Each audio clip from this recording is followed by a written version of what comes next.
Selamat siang, salam sejahtera bagi kita sekalian. Shalom Salve. Saya hormati Saudara Bahlil Lahadalia,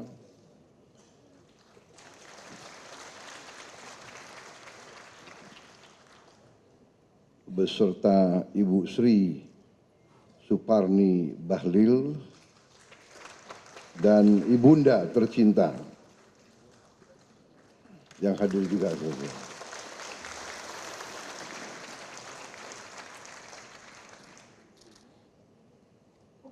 Sebagai tuan rumah penyelenggara acara ini. Ketua Dewan Perwakilan Daerah RI, Saudara Sultan Bakhtiar Najamuddin, beserta Wakil Ketua MPR, DPR, dan DPD RI yang hadir, Wakil Ketua Dewan Perwakilan Rakyat Republik Indonesia, Profesor Sufmi Dasko Ahmad, kemudian sesepuh Partai Golkar, sesepuh kita semua, Bapak Akbar Tanjung,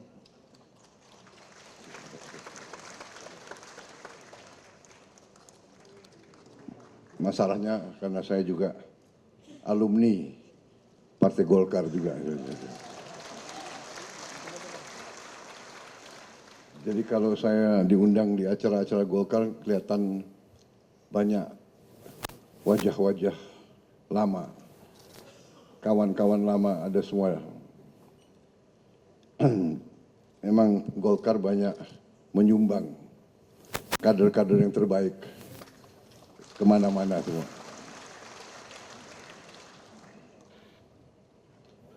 Para tokoh-tokoh nasional yang hadir,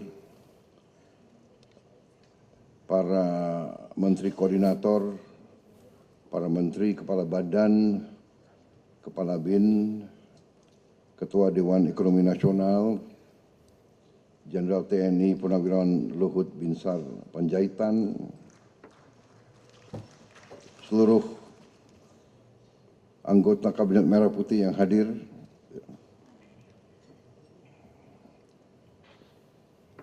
Menko Pemberdayaan Manusia dan Kebudayaan, Profesor Pratikno,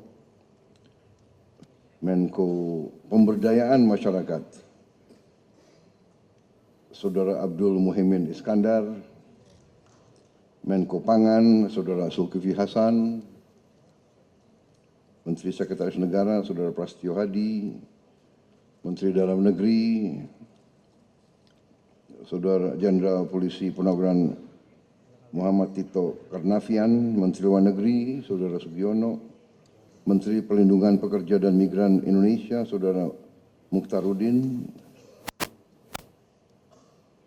Menteri Perumahan dan Kawasan Pemukiman, Saudara Marwar Sirait, Menteri Komunikasi dan Digitalisasi, Saudari Mutia Fiada Hafid, Menteri Kependudukan dan Pembangunan Keluarga, Saudara Wihaji, Menteri Investasi dan Hilirisasi, Saudara Rosan Perkasa Ruslani, Menteri Usaha Mikro, Kecil dan Menengah, Saudara Maman Abdurrahman.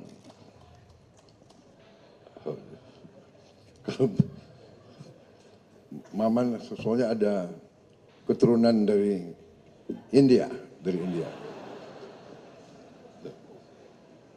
Aku juga ada di India, jadi kita.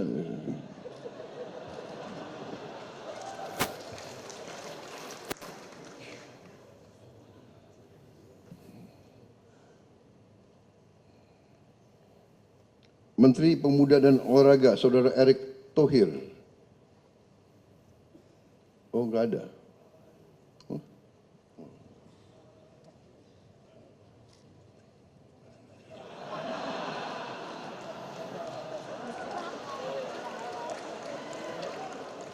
Loh, katanya sebagai ketua kelas harus ngabsen. Kepala Badan Intelijen Negara, Jenderal TNI Purnawirawan Muhammad Herindra. Kepala Badan Riset dan Inovasi Nasional, Profesor Arif Satria. Kepala Badan Gizi Nasional, Saudara Sudaryono. Rambut putih tambah, saya lihat. Baru seminggu menjabat.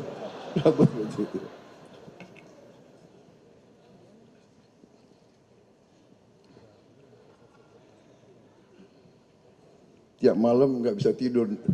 Ada nggak yang sakit perut? Kepala Badan Komunikasi Pemerintah, Saudara Muhammad Khodari.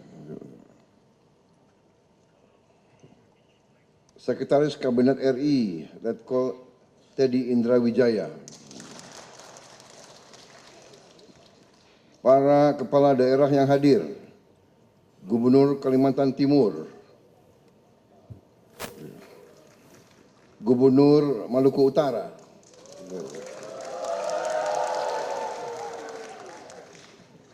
kok sambutannya paling keras kan Gubernur Maluku Utara. Kasihan Kalimantan Timur.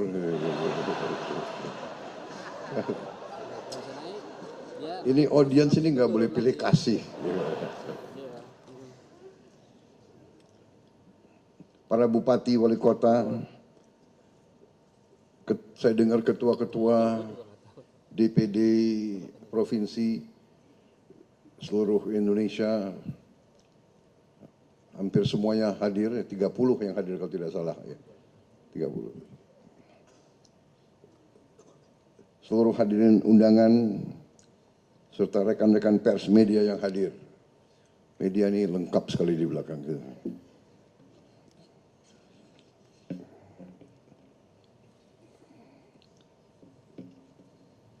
Wakil Ketua MPR RI, Saudara Kahar Muzakir. Pak Kahar, terima kasih. Wakil Ketua MPR RI, Saudari Lestari Murdiat. Wakil Ketua DPR RI, Saudari Sari Yuliati. Terima kasih.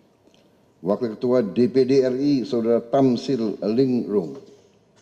Terima kasih. Wakil Ketua DPD RI, Saudara Yoris Raweyai. Saudara-saudara, tentunya kita sebagai insan yang bertakwa tidak henti-hentinya memanjatkan puji syukur kehadirat Tuhan Maha Besar, Tuhan Maha Kuasa bagi umat Islam Allah Subhanahu wa taala atas segala berkah karunia, kebaikan dan kedamaian yang masih diberikan kepada kita semua. Atas kesehatan dan nafas yang masih diberikan kepada kita, sehingga hari ini kita bisa hadir pada acara peluncuran buku 10 karya nyata untuk negeri oleh Saudara Bahlil Lahadalia, yang juga hari ini merayakan ulang tahunnya yang ke-50. Saudara-saudara, saya kira tadi banyak pidato, testimoni sudah banyak sekali yang menyampaikan. Saya kira saya tidak akan terlalu lama lagi atau panjang lebar bicara, tapi saya pertama tentunya ucapan selamat kepada Pak Bahlil atas ulang tahun ke-50. Semoga selalu diberi perlindungan dan kebaikan oleh Yang Maha Kuasa. Selalu diberi kekuatan untuk terus mengabdi kepada bangsa, negara, dan rakyat Indonesia. Juga kepada Ibu Bahlil dan Ibunda juga ucapan selamat. Hari ini tidak hanya ulang tahun, tapi juga suatu hari yang saya kira penuh dengan arti. Di sini beliau juga meluncurkan 10 buku tentang pengalaman dan pemikiran beliau, karya-karya beliau untuk negara dan bangsa. Saya kira karier beliau, sepak terjang beliau, kehidupan beliau bisa menjadi inspirasi bagi banyak generasi muda, ya, bahwa memang pemimpin yang besar, pemimpin yang berarti itu ada dua pendapat. Ada pemimpin yang dilahirkan dan pemimpin yang dibesarkan. Dua-dua menurut saya hampir sama. Ada orang yang dilahirkan sudah dalam keadaan yang katakanlah sudah mapan, sudah kaya, dari keluarga yang kuat. Ada yang dilahirkan dari keluarga yang kehidupannya sederhana atau sangat sulit. Tapi dua-duanya dilahirkan. Ya. Karena DNA pemimpin itu mungkin sudah ada. Mungkin ayahandanya Pak Bahlil, walaupun status ekonomi mungkin waktu itu sangat sederhana, tapi mungkin DNA juga sebagai petarung, DNA juga sebagai ya pemimpin di kawasan itu. Jadi, saudara-saudara, kondisi yang memberatkan, kondisi rintangan, kondisi hambatan, justru kondisi-kondisi ini yang membesarkan seorang pemimpin. Hampir bisa dikatakan orang yang tidak menghadapi hambatan, tidak hadapi kesulitan, tidak mengalami penderitaan, hampir bisa dikatakan tidak menjadi pemimpin. Itu kenyataan. Jadi saudara-saudara, kepemimpinan tidak bisa diberi sebagai hadiah. Kepemimpinan itu didapatkan melalui kerja keras, melalui sikap, melalui nilai-nilai yang ada dalam seorang. Kadang-kadang dari kecil kita sudah lihat, ya, keberanian. Tapi keberanian syarat jadi pemimpin.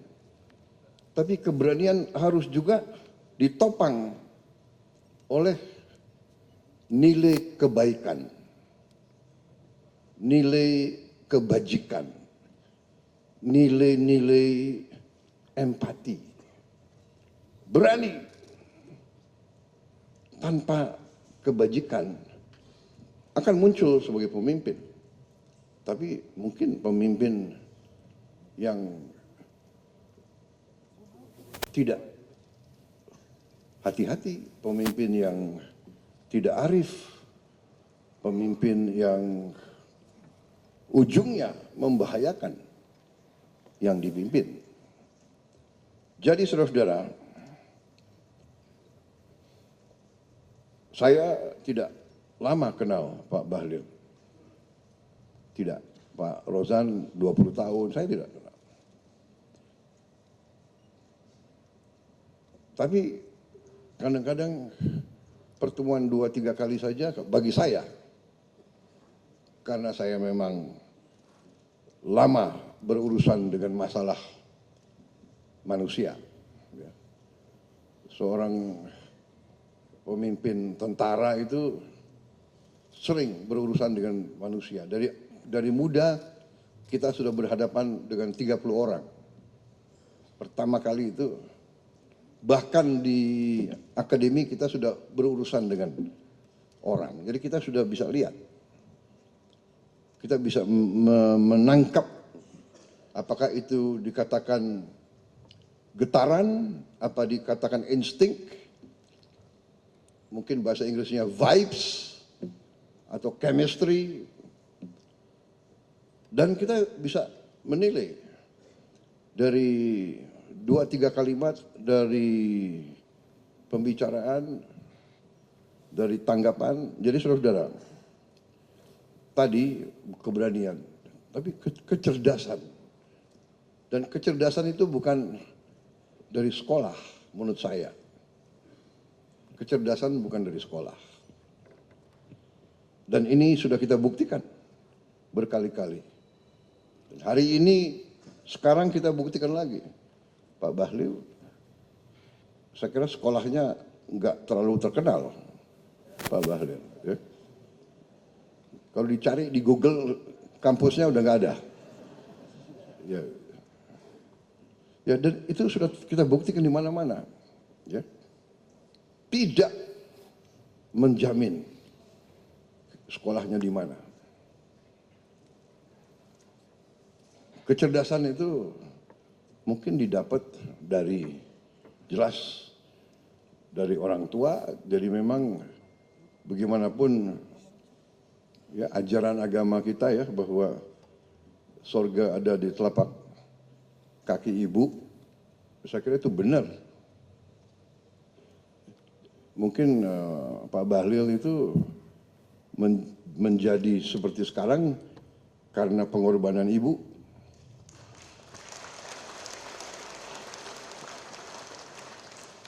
Dengan susah payah bagaimana memberi makan, mengurus anak ini. Dan kalau saya ingat dulu orang tuanya Pak Bahlil ya, pakai rotan ya, rotannya mau diambil oleh ibu. Saya ingat juga masa muda saya gitu. Mungkin saking nakalnya saya juga orang tua saya pakai ikat pinggang gitu. Dan ibu saya juga coba menarik juga itu. Jadi memang nakalnya bagaimana kalau ibu gak mungkin tidak cinta sama anaknya. Saya kira itu Bu. Jadi ya kecerdasan itu menurut saya juga karena ditempa oleh kesulitan. Jadi kesulitan, nah ini sekarang yang kita harus prihatin. Apakah generasi-generasi penerus kita sekarang ini nanti kuat menghadapi persaingan antara bangsa yang semakin keras, atau mudah menyerah, mudah mengeluh, ya, mudah minta bantuan. Jadi saudara-saudara, saya kira itu komentar-komentar saya tidak terlalu kenal, tapi saya waktu bersama beliau di kabinet Pak Jokowi, saya juga jarang ketemu, saya urusan pertahanan. Tapi pada saat ketemu saya melihat bahwa sebenarnya beliau memiliki kemampuan, kecerdasan, keberanian, ya.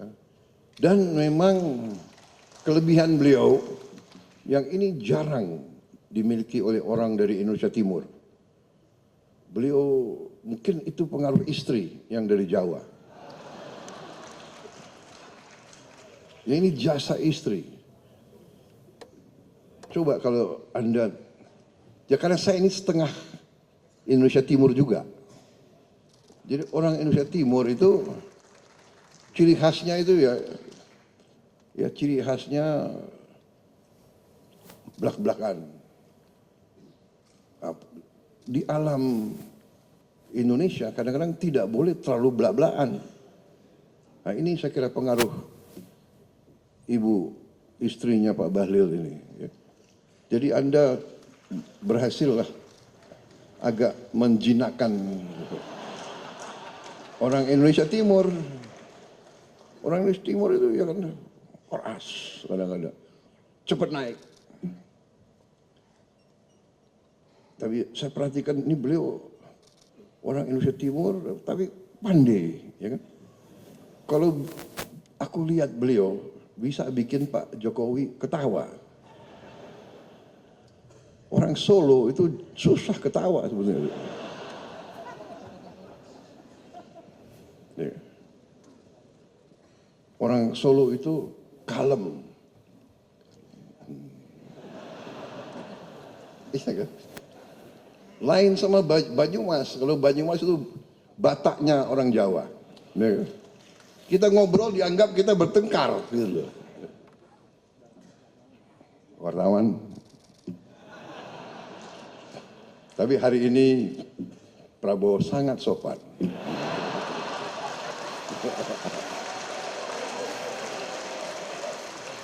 Nunggu. Enggak, hari ini adalah harinya Bahlil. Jadi saya kira demikian, saya juga bingung. Ilmunya apa beliau ini? Saya ini lagi flu, aku udah izin sama beliau. Pak Bahlil, besok mungkin saya nggak hadir ya peluncuran buku Anda. Siap Pak, terserah Bapak. Kan kita kan yang penting batin kita kan. Walaupun tidak ketemu fisik, tapi siap Pak, terserah Bapak. Tapi kalau kuat ya mohon hadir Pak. Wah. Susah. Ini bahaya.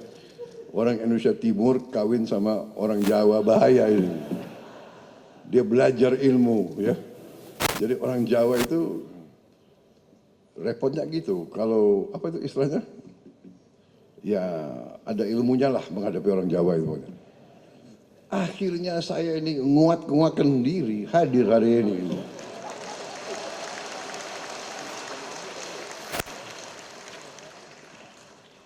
Tapi yang benar karena beliau tidak hanya anak buah, dia menteri, tapi juga dia mitra, karena dia ketua umum partai yang besar.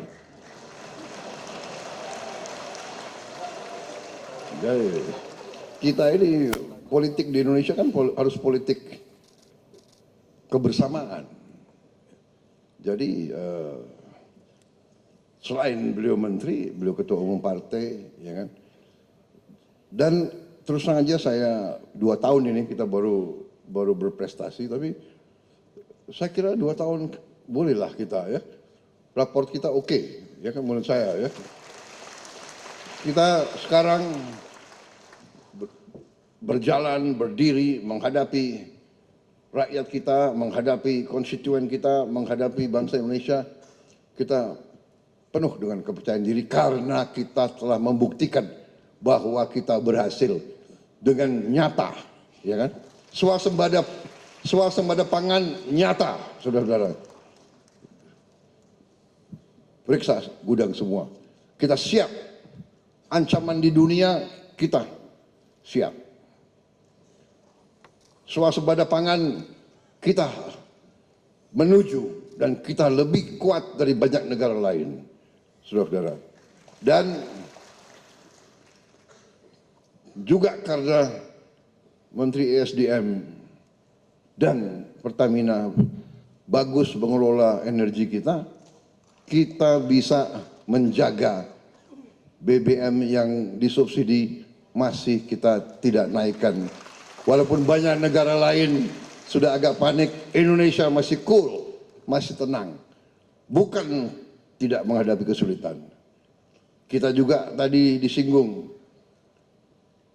dalam 1 tahun beroperasi dan antara kita, saya dapat laporan bahwa revenue penghasilan dari Danantara sudah naik 400%, saudara, kurang lebih.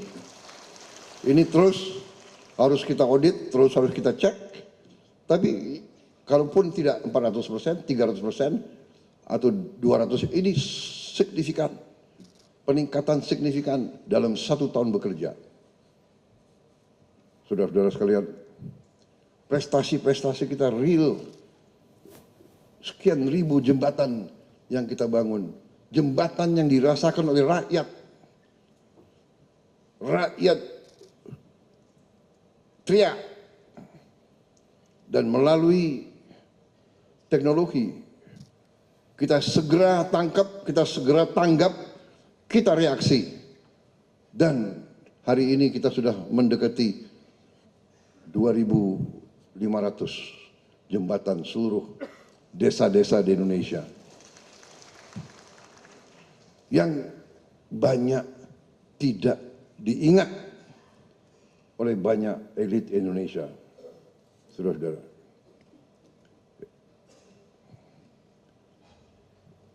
Dana desa sudah kita berikan, sudah berjalan 10 tahun. 1 miliar satu desa 1 tahun. Jembatan di desa harganya mungkin 400 juta. Rata-rata 700 juta, 800 juta. Yang besar mungkin 2M, 3M. Sesungguhnya semua desa, semua pimpinan desa bisa memenuhi jembatan-jembatan itu. Tapi oke, kita tidak mengeluh, tidak cari kambing hitam, tidak mempersoalkan masa lalu, selesaikan hari ini. Kalau gubernur, kalau bupati, kalau camat, kalau kepala desa tidak bisa mengatasi teriakan rakyat di desa, kita tidak segan-segan. Presiden turun tangan, kita memenuhi apa yang diteriakin oleh rakyat. Jadi saya kira sangat banyak hasil yang kita lakukan, perbaikan yang kita lakukan. Puluhan ribu sekolah sudah kita perbaiki. Akhir tahun ini mungkin lebih 70.000. Tahun depan target kita 100.000. Dan kita akan selesaikan dalam 3 tahun yang akan datang. Semua sekolah di Indonesia akan kita perbaiki. Semua puskesmas Indonesia yang sudah 30 tahun lebih tidak diperbaiki, kita akan perbaiki, saudara-saudara sekalian. Jadi saudara-saudara, ini juga tadi akibat kerjasama yang baik, kerja keras yang baik, keberanian oleh hampir semua menteri saya lihat, percaya diri, ya kan? Orientasi kepada kebenaran, orientasi kepada rakyat, kita akan bergerak lebih cepat lagi. Saya kira itu dari saya, saudara-saudara. Pak Bahlil, ya kan?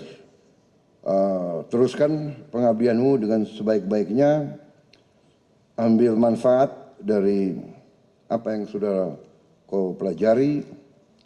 Saya terus menilai ya, pekerjaan beliau, dan saya menilai sampai sekarang beliau harus saya kasih raport memuaskan.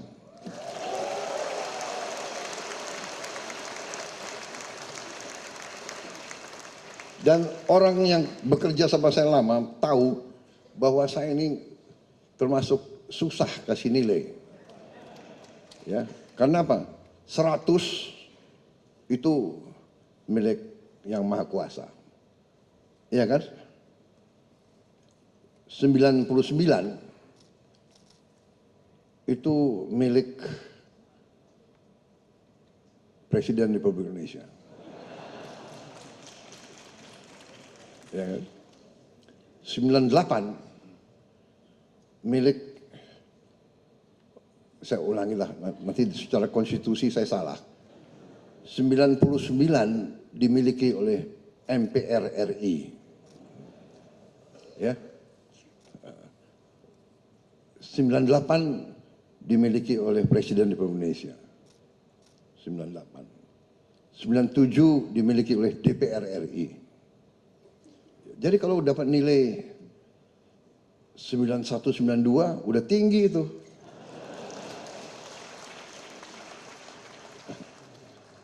Jadi tadi berapa tuh? DPR itu 98 ya? DPR 98. Hah? Oh, 97. 97 DPR. 97. 96 DPD. Iya kan? 96 DPD. 95 Ketua Umum Partai. Ya kan? Jadi kalau menteri dapat 88, 89, oke. Memuaskan. Tapi masih tengah, jadi ini 2 tahun, masih ada, ini bisa dikatakan apa ya, semester mid semester. Semester keempat ya, menjelang keempat. Jadi masih ada waktu untuk memperbaiki. Ya. Untuk yang lain-lain masih ada waktu memperbaiki nilai. Ya. Tapi on the whole kita optimis, saya optimis, saya merasa bangga atas prestasi real karena ternyata rumus bernegara ya, yang saya dapat dari banyak mentor saya, banyak guru saya, ya. Antara lain, ya saya sebut aja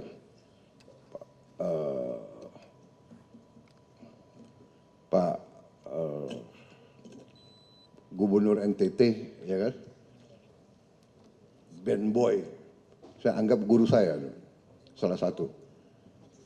Menjadi pemimpin sebetulnya tidak rumit. Ingat 2 hal beliau sampaikan ke saya. Love your people, cintai rakyatmu, gunakan akal sehat. Jadi kebijakan itu akal sehat. Kebijakan hilirisasi, kebijakan swasembada, semua itu akal sehat. Manakala keputusan yang kita ambil adalah didasari oleh cinta kepada rakyat dan akal sehat, kita tidak akan meleset. Hasilnya akan cepat kelihatan. Swasembada pangan sangat akal sehat. Swasembada pangan itu sebetulnya sangat-sangat mendasar. Mereka yang tidak paham swasembada pangan, negaranya tidak aman. Jadi saudara-saudara, mentor saya kedua, Gubernur Jawa Timur Pak Muhammad Nur, Cak Nur. Berapa bulan sebelum meninggal beliau cerita sama saya, Prabowo, tugas pemimpin itu sebetulnya sederhana. Bekerja. Yen wong cilik iso gemuyu. Pemimpin bekerja agar orang yang paling lemah, orang yang kecil, orang yang paling miskin bisa senyum, bisa ketawa. Artinya kalau orang yang sangat lemah, sangat tidak berdaya bisa senyum dan ketawa, dia mulai punya harapan. Kita bekerja memberi harapan kepada rakyat kita yang paling tidak berdaya. Saya kira we will always be on the right track. Kita akan selalu berada di jalan yang benar. Wassalamualaikum warahmatullahi wabarakatuh. Selamat Pak Bahlil. Lanjutkan perjuangan bersama-sama, kita bekerja untuk rakyat Indonesia. Terima kasih. Shalom salve, Om Santi Santi Santi Om, Namo Buddhaya, salam kebajikan. Selesai. Terima kasih. Mohon berkenan.